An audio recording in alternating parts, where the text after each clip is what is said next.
I'm 78 years old. I'm closer to the end of my life than the beginning. That changes the way the truth feels in your mouth. It gets heavier, harder to ignore. I'm not telling this because I need forgiveness or understanding or applause. I'm telling it because there isn't much time left to carry it alone. Most mornings now, I wake up before the light comes in. Not because I want to. My body just does that on its own.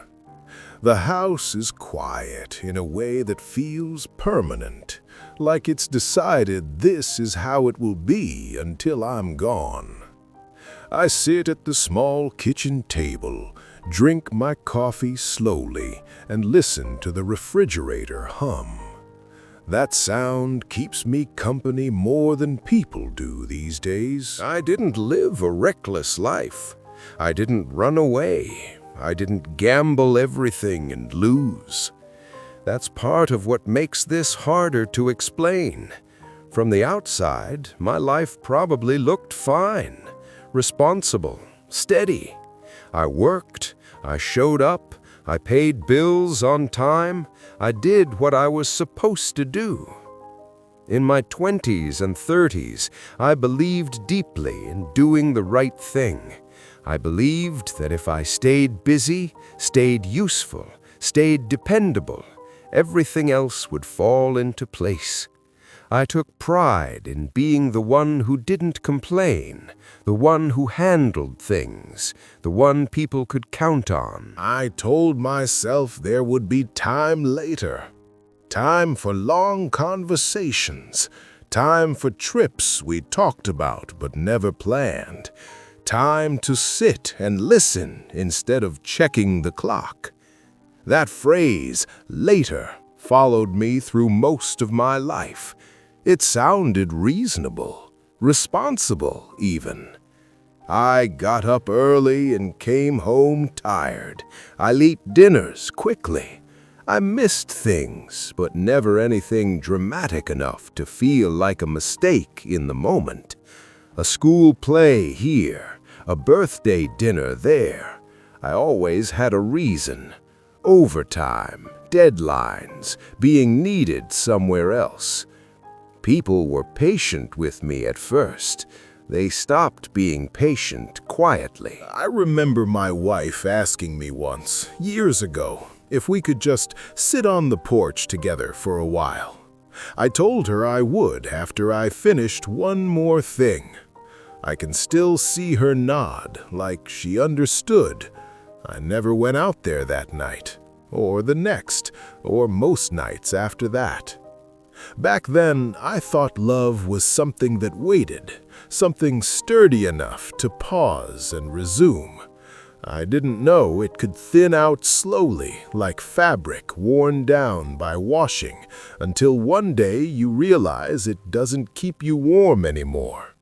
The cost didn't arrive all at once. It never does. It came in small, forgettable ways. Fewer invitations, shorter conversations, less eye contact.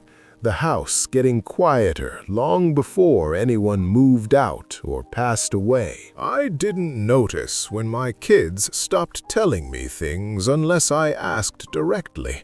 I didn't notice when asking felt intrusive. I didn't notice when being needed turned into being informed after the fact. I thought I was building something, security, stability, a good life. I didn't realize I was also postponing the parts of life that can't be rescheduled. The turning point didn't announce itself. It came like everything else, ordinary on the surface. A phone call. A hospital room that smelled like disinfectant and stale air. A doctor speaking carefully, like his words were fragile objects he didn't want to drop. My wife was tired by then, smaller somehow. She held my hand, and I remember thinking how light it felt, like I hadn't noticed the gradual loss of weight over the years. She smiled at me and said, "You don't have to work so hard anymore." I laughed because I didn't know what else to do. She was gone a few days later. People tell you things after someone dies. Kind things, comforting things. They say you did your best. They say she knew you loved her. Maybe she did. I hope she did. But knowing something isn't the same as feeling it daily, and I didn't give her enough of that. After the funeral, the house felt enormous. Every room reminded me of a conversation I'd postponed. Every chair felt like a place I could have sat longer. Grief didn't arrive as loud sobbing. It arrived as silence that never quite left. That's when clarity came, not like lightning, more like a dull ache that stayed. I finally understood what I'd traded away, but there was no way to trade back. Some things, once gone, are gone completely.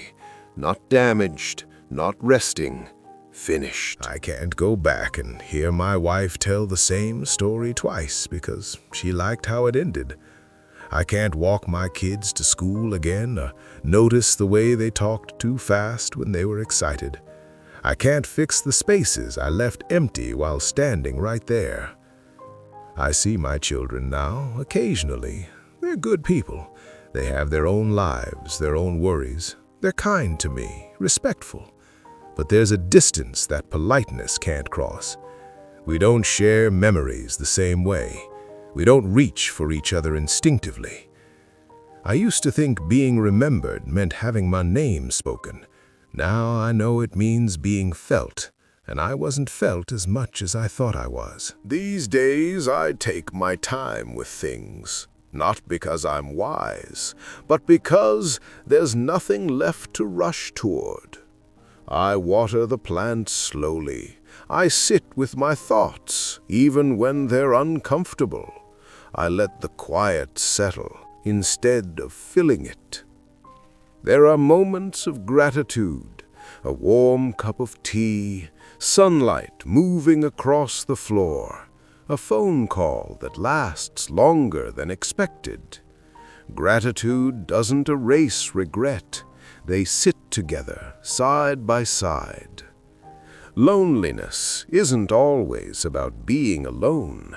Sometimes it's about realizing you chose usefulness over closeness for so long that closeness no longer knows how to find you. If you're listening to this, and you're younger than me, and you almost certainly are, I'm not here to tell you what to do.